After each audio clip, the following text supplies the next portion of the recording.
പിറ്റേന്ന് രാവിലെ തന്നെ ആരോ ഇറുക്കി പിടിച്ചിരിക്കുന്നത് പോലെ തോന്നിയപ്പോഴാണ് അവൾ കണ്ണുകൾ തുറന്നത്. അവൾ തൻ്റെ വയറ്റിലേക്ക് നോക്കി. അവൻ്റെ കയ്യിൽ ചെയിൻ കണ്ടതും അവൾ തല ചരിച്ചു വെച്ചുകൊണ്ട് പുറകിലേക്ക് നോക്കി. അവളെ ചുറ്റിപ്പിടിച്ച് ഉറങ്ങുകയാണവൻ. അത് കണ്ടതും അവളുടെ കണ്ണുകൾ നിറഞ്ഞു വന്നു.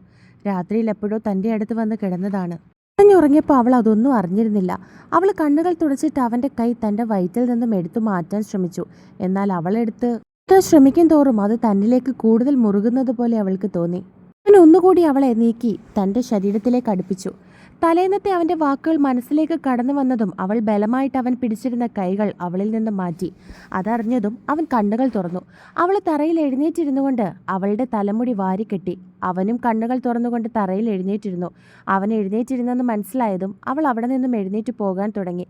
അത് കണ്ടതും അവൻ അവളെ ബലമായിട്ട് അവിടെ പിടിച്ചിരുത്തി.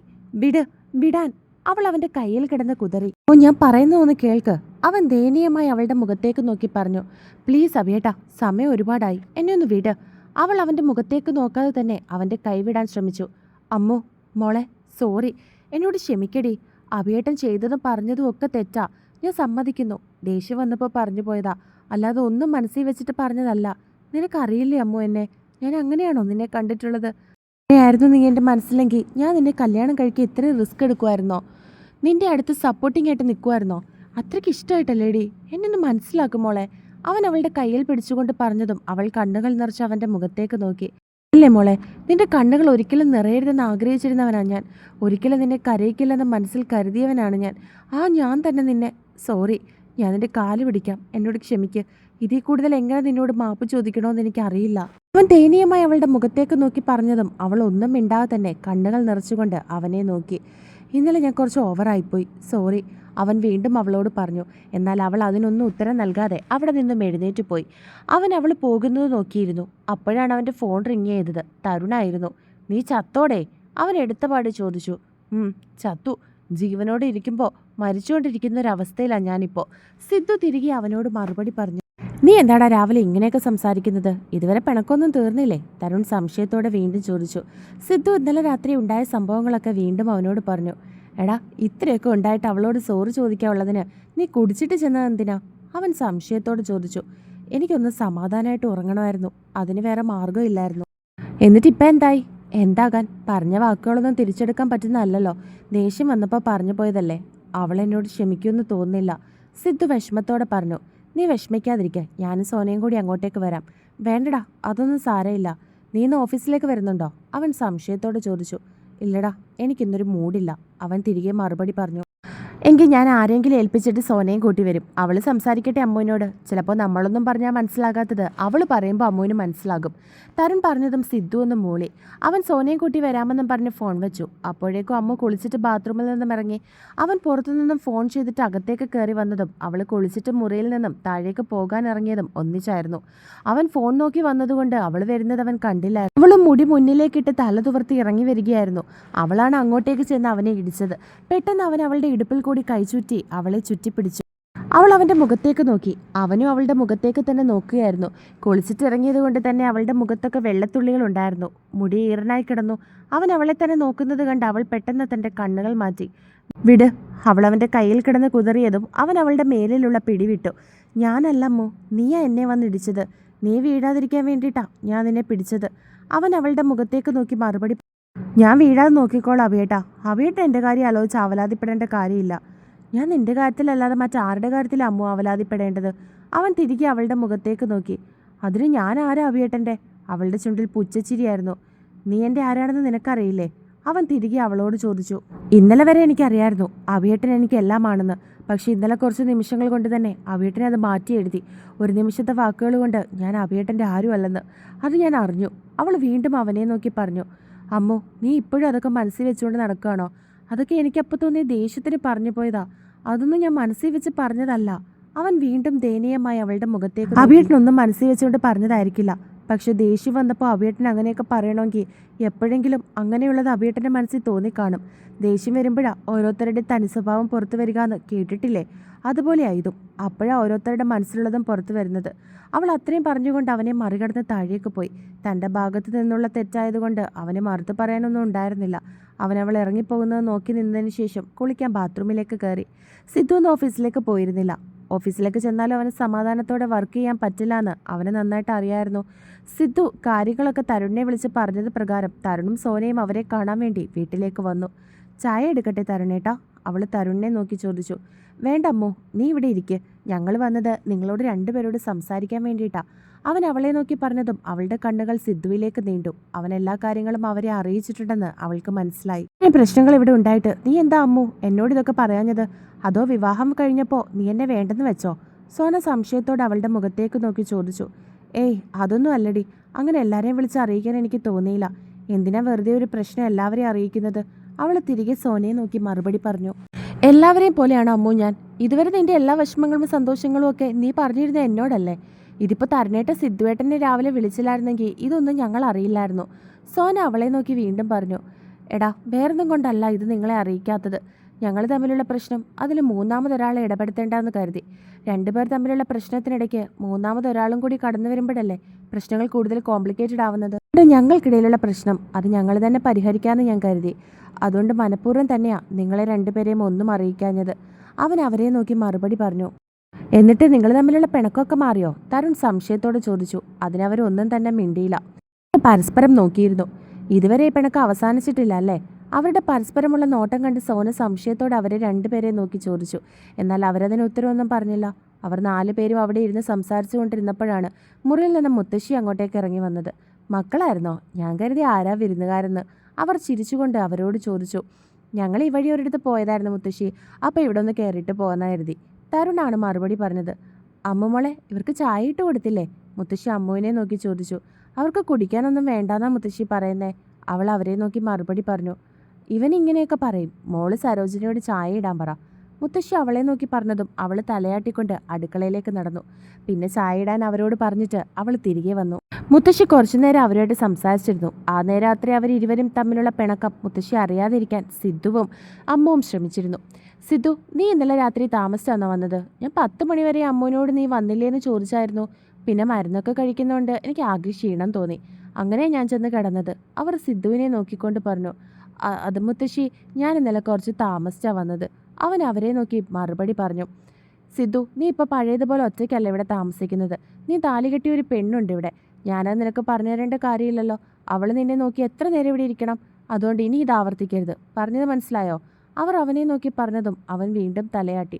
എങ്കിൽ നിങ്ങളിരുന്ന് സംസാരിക്കുക. മുത്തശ്ശിക്ക് നിങ്ങളോടൊപ്പം ഇരിക്കണമെന്നൊക്കെയുണ്ട്. പക്ഷെ ഒരുപാട് നേരം ഒന്നും ഇരിക്കാൻ പറ്റില്ല. അമ്മു മോളെ, അവർ വിളിച്ചുകൊണ്ട് എഴുന്നേറ്റു. ഇതിന്റെ അർത്ഥം മനസ്സിലായതും അമ്മു അവരുടെ അടുത്തേക്ക് ചെന്ന് അവരെ പിടിച്ചുകൊണ്ട് മുറിയിലേക്ക് നടന്നു. അവരെ റൂമിലേക്ക് ആക്കിയിട്ട് അവൾ തിരികെ ഹാളിലേക്ക് വന്നിരുന്നു. അമ്മു ഒന്ന് വന്നേ. സോന അവളെ നോക്കി വിളിച്ചതും അവൾ തലയാട്ടി. സോന അവളെ കൂട്ടി അവളുടെ മുറിയിലേക്ക് നടന്നു. സിദ്ധു, നിങ്ങൾ അതിനുശേഷം ഇനി ഇതുവരെ സംസാരിച്ചില്ലേ? അമ്മു എന്താ പറയുന്നത്? തരുൺ സംശയത്തോടെ ചോദിച്ചു. അതിന് സംസാരിക്കാൻ വേണ്ടി അവൾ സമാധാനത്തോടെ കുറച്ച് നിമിഷം എൻ്റെ അടുത്ത് ഒന്ന് ഇരുന്ന് തരണ്ടേ? ഞാൻ ചെയ്തത് തെറ്റ് തന്നെയാ. ഒരിക്കലും ഞാൻ എൻ്റെ വാക്കുകളെ ന്യായീകരിക്കില്ല. അവളോട് അങ്ങനെയൊക്കെ പറയേണ്ടി വന്നതിൽ എനിക്ക് കുറ്റബോധമുണ്ട്. അതിന് ഞാൻ അവളുടെ കാലിൽ പിടിച്ച് മാപ്പ് ചോദിക്കാനും തയ്യാറാണ്. വിഷമത്തോടെ അവൻ്റെ മുഖത്തേക്ക് നോക്കി പറഞ്ഞു.